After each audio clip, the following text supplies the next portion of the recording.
दोस्तों नमस्कार। आज मैं आपको सुनाऊंगा स्वामी विवेकानंद के जीवन के 3 प्रेरक प्रसंग। लक्ष्य पर ध्यान लगाओ। स्वामी विवेकानंद अमेरिका में भ्रमण कर रहे थे। एक जगह से गुजरते हुए उन्होंने पुल पर खड़े कुछ लड़कों को नदी में तैर रहे अंडे के छिलकों पर बंदूक से निशाना लगाते देखा। किसी भी लड़के का एक भी निशाना सही नहीं लग रहा था। तब उन्होंने एक लड़के से बंदूक ली और खुद निशाना लगाने लगे। उन्होंने पहला निशाना लगाया और वो बिल्कुल सही लगा। फिर एक के बाद एक उन्होंने कुल 12 निशाने लगाए और सभी बिल्कुल सटीक लगे। ये देख लड़के दंग रह गए और उनसे पूछा, भला आप ये कैसे कर लेते हैं? स्वामी जी बोले, तुम जो भी कर रहे हो अपना पूरा दिमाग उसी एक काम में लगाओ।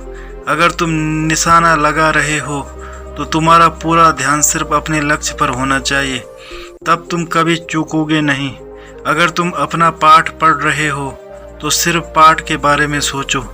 मेरे देश में बच्चों को ये करना सिखाया जाता है, डर का सामना। एक बार बनारस में स्वामी जी दुर्गा जी के मंदिर से निकल रहे थे कि तभी वहाँ मौजूद बहुत सारे बंदरों ने उन्हें घेर लिया।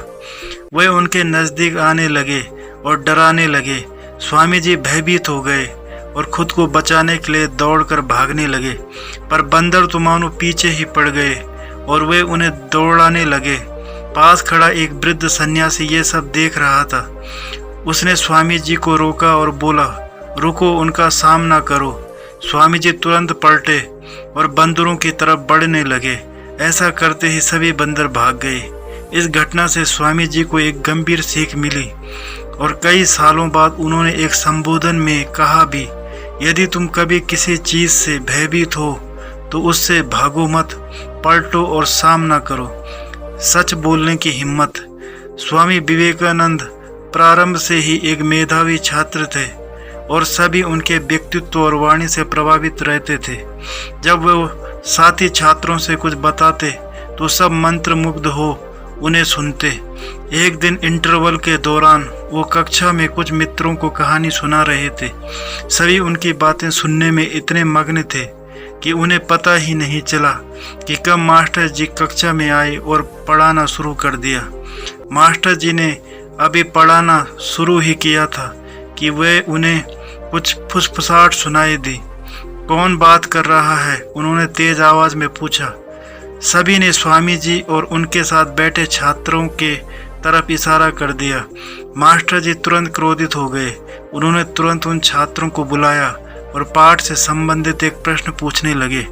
जब कोई भी उत्तर ना दे सका तब अंत में मास्टर जी ने स्वामी जी से भी वही प्रश्न किया, पर स्वामी जी तो मानो सब कुछ पहले से ही जानते हों।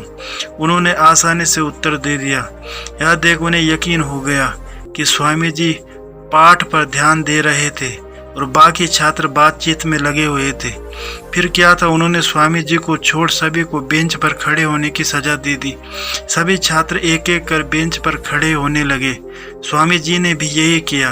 तब मास्टर जी बोले, नरेंद्र तुम बैठ जाओ। नहीं सर, मुझे भी खड़ा होना होगा क्योंकि वो मैं ही था जो इन छात्रों से बात कर रहा था, स्वामी जी ने आग्रह किया। तो दोस्तों, ये थे आज की कहानी। उम्मीद करता हूँ आपको कहानी पसंद आई होगी। अगर आपको कहानी पसंद आया तो चैनल को सब्सक्राइब करें और बेल आइकन को प्रेस करके ऑल पे क्लिक करें। धन्यवाद।